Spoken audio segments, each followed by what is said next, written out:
हम यहाँ पर क्लास 10th मैथमेटिक्स का चैप्टर नंबर 5 अर्थमेटिक प्रोग्रेशन यानी कि समानांतर श्रेणियों को कंप्लीट कर रहे हैं। और अब हम यहाँ से स्टार्ट करते हैं। आज हमारा जो लेक्चर है उसके अंदर क्वेश्चन नंबर 15 से स्टार्ट करते हैं, क्वेश्चन नंबर 15 से, जो कि प्रश्नावली 5.2 का है। इससे पहले के क्वेश्चन हम लास्ट लेक्चर तक कंप्लीट करके आए हैं। n के किस मान के लिए दोनों समानांतर श्रेणियां, यहां पर दो समानांतर श्रेणियां दी गई है। एक श्रेणी 63 से स्टार्ट हो रही है, 63, 65, 67, और एक 3, 10, 17 से स्टार्ट हो रही। और कहा जा रहा है कि किस मान के लिए, मतलब इन दोनों एपीस के अंदर, इन दोनों समानांतर श्रेणियों के अंदर एक पद ऐसा है जो दोनों में बराबर है, एक जैसा है। तो वह पद किस नंबर के ऊपर है यह हमें पता करना है। तो सबसे पहले दोनों एपी लिख लेते हैं हम। तो हमारी एपी नंबर 1 है, एक एपी है, हम इसे एपी नंबर 1 कह देते हैं। ये हमारी पहली एपी है जो कि 63 से स्टार्ट हो रही है, 63, 65, 67 से आगे बढ़ रही है। और एपी नंबर 2, ये हमारी स्टार्ट हो रही है 3 से, 3 है, उसके बाद 10 है, उसके बाद 17 है, और इस प्रकार आगे बढ़ रही है। और कहा जा रहा है कि एक पद दोनों के बीच में ऐसा है, मान लेते हैं वो पद कौन सा है, वह पद an है, वह पद an है जो दोनों में इक्वल है। तो वह पूछ रहा है कि किस मान के लिए दोनों समानांतर श्रेणियों के nवें पद बराबर होंगे, मतलब इस पद की वैल्यू क्या होगी यह हमें पता करना है। तो यहाँ n का मान हमें पता करना है। चलिए स्टार्ट करते हैं। तो यहाँ पर हमारी जो एपी नंबर 1 है उससे हम डाटा कलेक्ट कर लेते हैं। तो एपी नंबर 1 का जो डाटा है वह यह है कि यहाँ पर a की वैल्यू, प्रथम पद हमारा है 63, ये हो गया हमारा 63। इसके बाद इसका d अगर फाइंड करें, d ज्ञात करें, तो क्या करते हैं, दूसरे पद में से पहले पद को हम माइनस कर देते हैं। तो 65 माइनस 63, तो यहाँ पर d का मान आ जाएगा 2। तो इस प्रकार से हमें a का मान आ चुका है 63 और d का मान आ चुका है 2।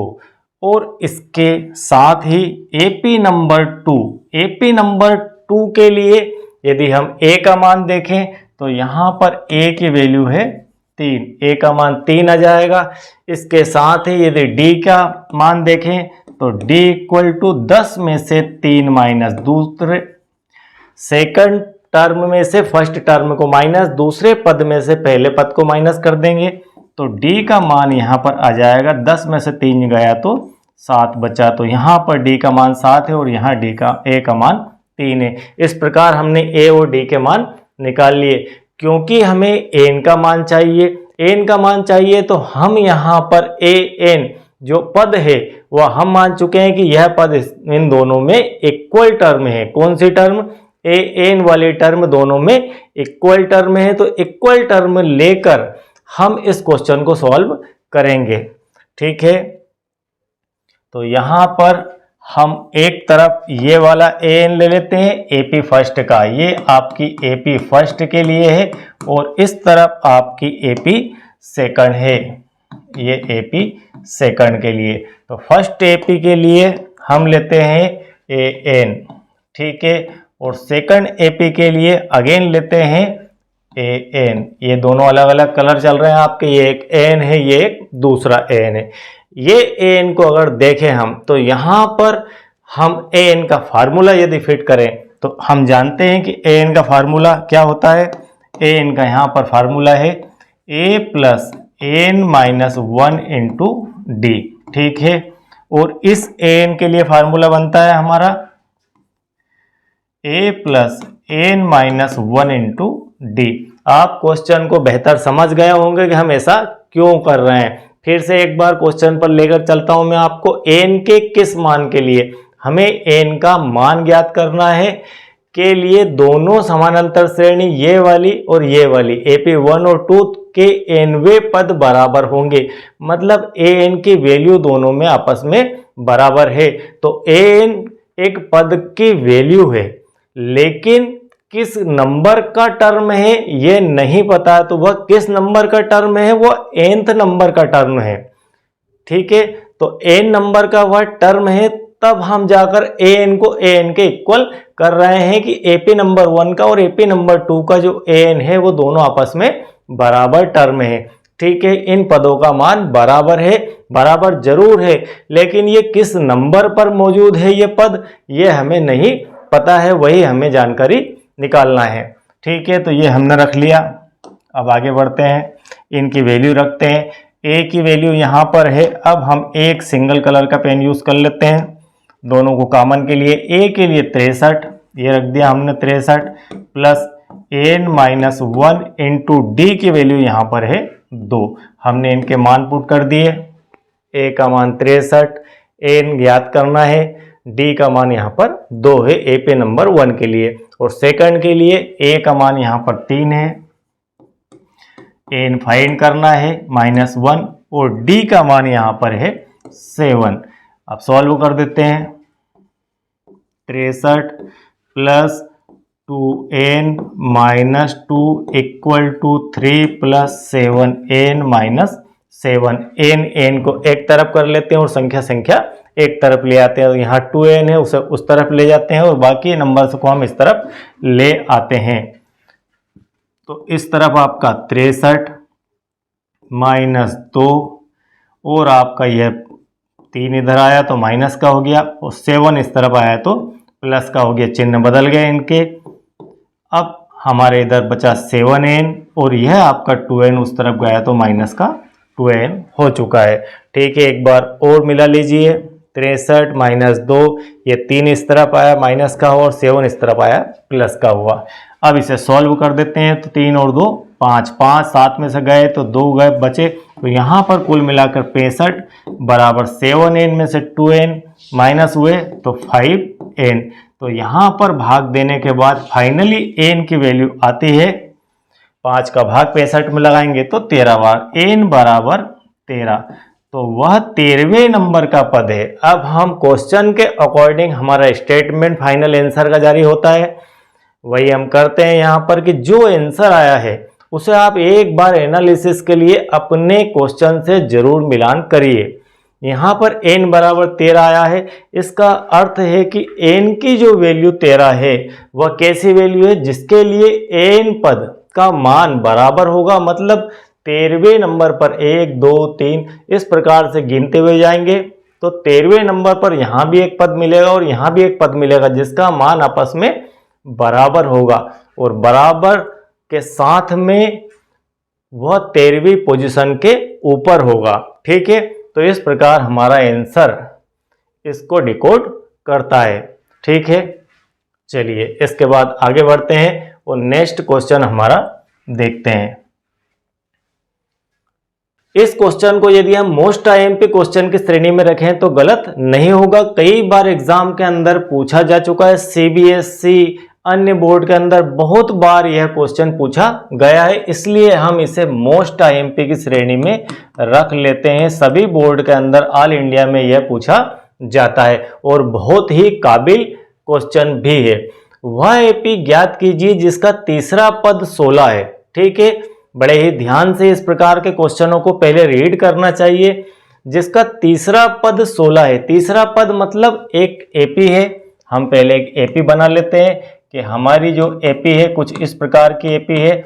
इसका पद इस प्रकार से है A1 A2 A3 A4 A5 A6 A7 A8 इस प्रकार की कोई हमारी एपी है। इस एपी को लिखने का कारण आपको अभी जस्ट समझ में आ जाएगा। जिसका तीसरा पद 16 है, तो यहां पर तीसरा पद कहां दिख रहा है? तीसरा पद यह दिख रहा है, यह पद, इस पद का मान है 16। ठीक है, और सातवां पद, ये जो सातवां पद है इसकी बात की जा रही है। सातवां पद पांचवें पद से 12 अधिक है, मतलब पांचवें पद से 12 अधिक है, मतलब इसके अंदर यदि +12 कर दिया जाए तो आपका सातवां पद आ जाएगा। और A3 का इंडिविजुअल मान कितना दिया है, 16 दिया है। बस ये क्वेश्चन में कहा जा रहा है, बाकी आपको सारी AP के पद ज्ञात करना है। अब AP बनाने के लिए हमें दो चीजें अनिवार्य चाहिए। नंबर एक होती है आपकी AP की शुरुआत कहां से होगी, तो AP का प्रथम पद चाहिए, मतलब A का मान हमें निकालना है, हमें A का मान फाइंड करना होगा। और सेकंड हमें चाहिए कॉमन डिफरेंस, सार्व अंतर, तो हमें सार्व अंतर निकालना होगा, मतलब D का मान चाहिए। ये दो वैल्यू हमें निकाल कर लाना होगी, उसके बाद ही हम AP बना सकते हैं। तो दिया तो सिर्फ ये है, हमें क्या दिया है कि A3 की वैल्यू 16 है और A5 की जो वैल्यू है उससे 12 अधिक A7 की वैल्यू होगी। ये हमें दो बातें कही गई है। तो हम प्रश्नानुसार ही चलते हैं। तो हम यहां पर लिखेंगे आंसर में प्रश्नानुसार, प्रश्न में क्या क्या दिया है उसके अनुसार चलते हैं। प्रश्नानुसार क्या दिया है, A3 इक्वल टू दिया है 16, और क्या दिया है, और दिया है A5 की से 12 करने पर A7 की वैल्यू आ जाएगी, मतलब A7 जो है वह आपका A5 प्लस 12 है। ये 5 प्लस 12 नहीं है, A5 पूरी टर्म के प्लस में 12 है। अब इन दोनों इक्वेशन का हम सहारा लेके क्वेश्चन में आगे की तरफ बढ़ते हैं। तो यहां से हम जानते हैं कि A3 को हम क्या लिख सकते हैं, A3 को लिख सकते हैं A प्लस 2D, क्या लिख सकते हैं, A plus 2D। A plus 2D के फॉर्म में A3 को लिखा जाता है। यह पद का सीक्वेंस है, ये पद का नंबर है A3, लेकिन पद हमने व्यापक रूप पढ़ा था और व्यापक पद पढ़ा था, तो व्यापक पद है ये हमारे। तो व्यापक पद ऐसा होता है A प्लस 2D के रूप में होता है। तो A प्लस 2D जब हमारा A3 टर्म नंबर होता है, पद नंबर A3 के लिए उसका पद का मान जो है A प्लस 2D होता है। तो बराबर इसको लिखेंगे 16, और इसके साथ में इसे जब हम यूज करेंगे तो A7 को लिखेंगे A plus 6D equal to A5 को लिखेंगे A प्लस 4D प्लस 12। अब इन दोनों को हमें सॉल्व करना है, तो पहले इसे सॉल्व कर लेते हैं, और यह कंप्लीट सॉल्व ही है। A प्लस 2D बराबर 16, तो यहाँ पर हमारे पास है A प्लस 2D बराबर 16, और सेकंड को जब सॉल्व करेंगे तो मैं थोड़ी सी इसे यहीं सॉल्व कर देता हूँ। A प्लस 6D और ये आपकी माइनस A और ये माइनस का 4D, ठीक है, बराबर 12। और जब इसे सॉल्व करेंगे तो A से आपका A कट गया, 6D में से 4D गए, तो हमारे पास बचते हैं यहाँ पर 2D, और 2D बराबर 12, तो D की वैल्यू आ जाएगी यहाँ पर 12/2, मतलब D की वैल्यू निकल कर आ गई 6। तो D का फाइनली मान आता है 6, और D बराबर 6 हम दो इक्वेशन मान लेते हैं कि यह हमारी इक्वेशन नंबर फर्स्ट थी और यह हमारी इक्वेशन नंबर सेकंड थी, और हमने सेकंड को सॉल्व किया या आपने सेकंड को सॉल्व किया तो आपको D की वैल्यू 6 आ गई। अब यह D की वैल्यू 6 हम समीकरण 1 में रख देते हैं, तो हम यहाँ लिख देंगे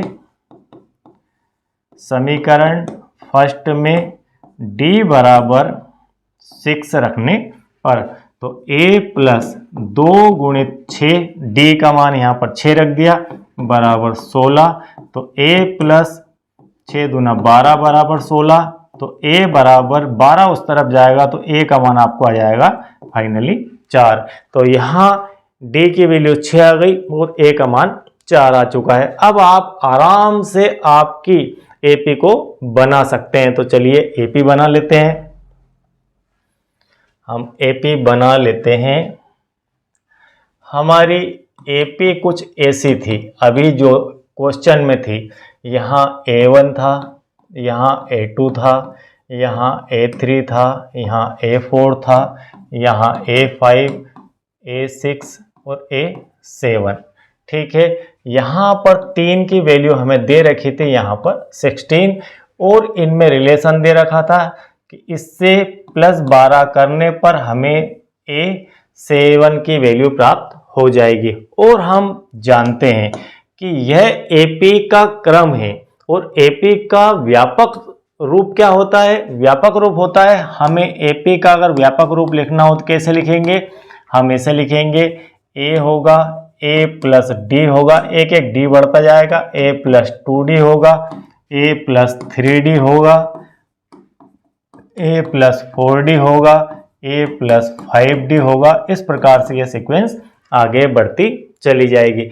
हमारे पास आ चुका है ए का मान, हमने क्या निकाला था अभी, ए का मान निकाला था 4 और डी का मान 6। तो ए का मान 4 और डी का मान है हमारे पास 6। ठीक है, इन दोनों मानों को इस एपी में रख देते हैं। तो एक ए बराबर 4 हो गया, ए प्लस डी 6 4 हो गया 10। ठीक है, यह पद आपका आ गया, ये सेकंड पद आ गया। और यह वाला पद निकालना हो तो एक डी आप और बढ़ा दीजिए, मतलब 10 और 6 ये हो जाएंगे आपके 16। फिर आप 16 से 6 और बढ़ा दीजिए तो ये हो जाएंगे आपके 22। ठीक है, 22 में एक और पद 6 बढ़ा दीजिए तो आपके हो जाएंगे 28। और एक 6 और बढ़ा दीजिए तो आपके पास हो जाएंगे 34। ठीक है, इस प्रकार से यह सीक्वेंस आएगी। अब हम क्वेश्चन के अकॉर्डिंग इसे मिलाकर देख लेते हैं।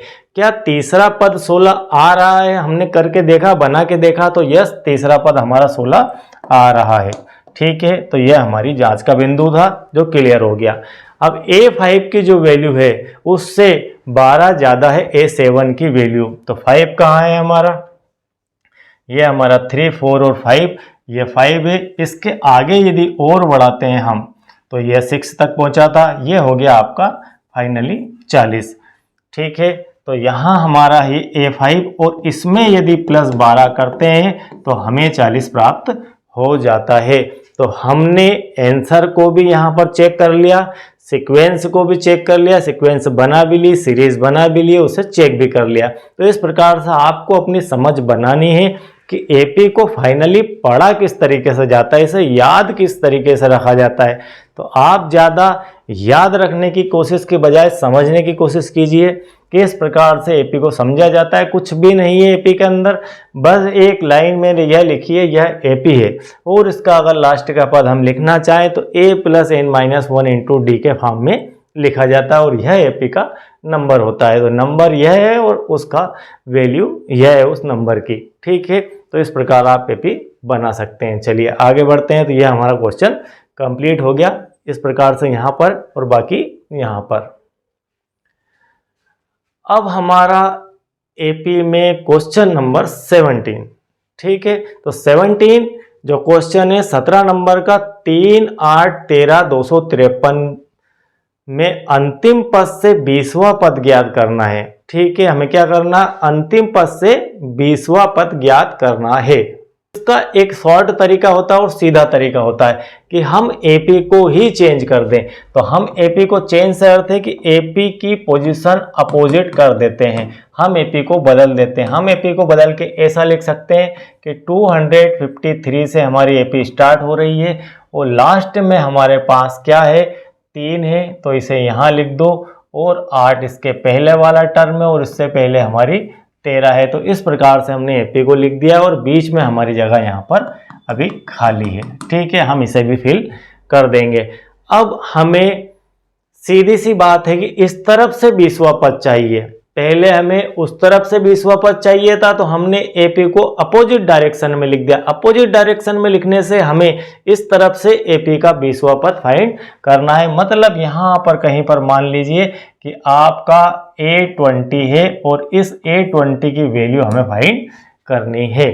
20वां पद यह है इस तरफ से और उसकी वैल्यू हमें फाइंड करनी है, और इसकी वैल्यू निकालने के लिए हमें क्या निकालना है, A20। A20 निकालने के लिए इसका फार्मूला बनेगा A + 9D। ठीक है, A + 19D। तो यहाँ पर 19D, A और D की वैल्यू हमें चाहिए, तो हम सबसे पहले D की वैल्यू निकाल लेते हैं। तो D बराबर क्या आएगा, 3 में से 8 घटा दो तो 3 - 8, 3 - 8 किया तो फाइनली -5, तो D की वैल्यू आ जाती है -5 और A की वैल्यू आ जाएगी हमारे पास 253। ये हमारी A की वैल्यू आ गई। अब आप यहाँ पर कंफ्यूजन में ना रहें कि सर ने D की वैल्यू यहाँ से निकाल दी, जबकि हर बार हम एक D की वैल्यू यहाँ से निकाल कर आए हैं। आप D की वैल्यू पूरी समानांतर श्रेणी में कहीं से भी निकाल सकते हैं। आपको जहां पर दो पद दिए हैं उन दोनों पदों में से बाद वाले पद में से पहले वाला पद आप घटा देंगे, लास्ट टर्म से उस सेकंड लास्ट टर्म को माइनस कर दें, आपका d आ जाएगा। ठीक है, तो d की वैल्यू आ चुकी है -5। यदि d की वैल्यू -5 है तो इसका नेक्स्ट टर्म क्या आएगा, तो उससे हमें ज़्यादा लेना देना ही नहीं है, कोई आवश्यकता ही नहीं है उसकी, तो हम सीधे सीधे इस फार्मूले में इसको फिट करते हैं। तो A20 हमें निकालना है, A20, तो A + 19D। A20 की वैल्यू चाहिए, A का मान है हमारे पास 253 + 19 इंटू D का मान है -5। ठीक है, तो यहाँ पर 253 प्लस माइनस, ठीक है, क्योंकि प्लस माइनस माइनस हो जाएगा, और अब 19 का 5 से गुणा कर दीजिए तो 19 पंजे होता है 95 या 95। 253 के अंदर से 253 में से 95 अगर माइनस करेंगे तो यहाँ पर आपके पास आ जाएगा 148, सॉरी 100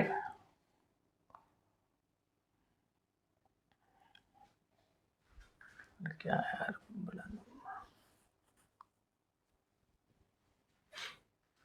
158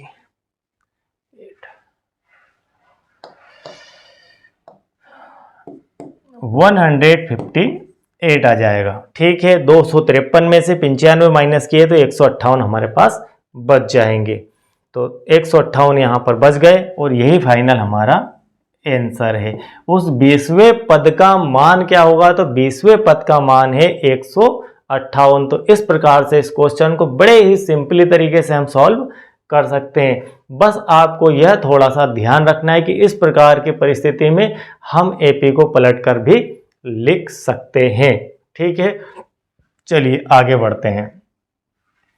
इसके बाद हमें यहां पर अब मिलता है प्रथम पदों का योग का फार्मूला। इसे हम थोड़ा सा डिटेल में समझेंगे और इतना यहाँ पर एंड करते हैं। यहाँ से हम नया लेक्चर स्टार्ट करेंगे और उसके बेस्ड क्वेश्चन बनाएंगे। आई होप कि जितना अभी हमने कंप्लीट किया वो सब आपको समझ में आ गया होगा। यदि आप चैनल के साथ नए हैं और सब्सक्राइब नहीं किया है तो सब्सक्राइब कीजिए, लाइक कीजिए, और नीचे एक शेयर का आइकॉन भी बना हुआ है, उसका भी कभी कभी यूज़ कर लिया कीजिए। लाइक का आइकॉन है उसका भी यूज़ कर लेना आपको चाहिए। यदि आपको वीडियो अच्छा लगता है तो बराबर करना चाहिए।